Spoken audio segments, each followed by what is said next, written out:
Hello का हो का लगलू चिल्लाए बोला। सुनो तनी। हाँ तू तो रोज तो सुनते रहता तू बोला। आइब ना का? अरे 2-4 दिन अइले ना भाई तुहार लगल दर्द घरे। ओहो रवा काहे नहीं समझो? कहाँ हो कुछ बताइयो करबू। हाँ तो सुनाओ तनी सुनी।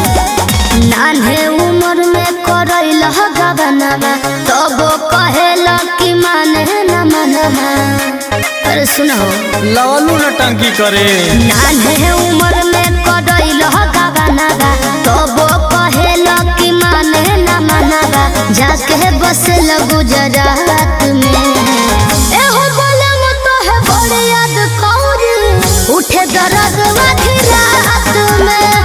एहो बोले मत है बड़ी याद कौरी उठे दर्द आधी रात में।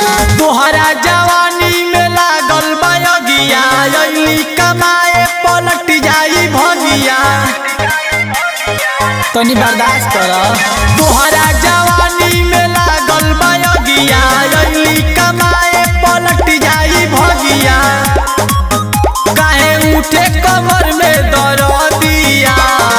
का हम बताई का हम सुनाई छोपिला रानी हरदिया।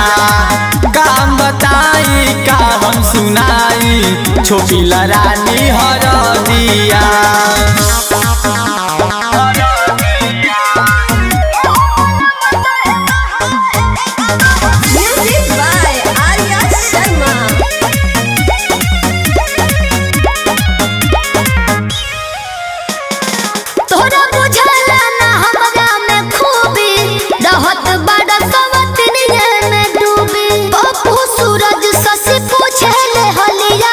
जब चलाइलनी होरी के कलिया तोहरा बुझाला न हमरा में खूबी रहत बड़ा सवतनिए में डूबी। पप्पू सूरज ससी पूछे ले हलिया जब चलाइलनी होरी के कलिया। ऐनी अगोरी तू कैलू न माना अब कहेलू कि खाली न खाना। ऐनी अगोरी तू कैलू न माना अब कहेलू कि खाली न खाना। नहीं बोलेलू मीठी मीठी बात में।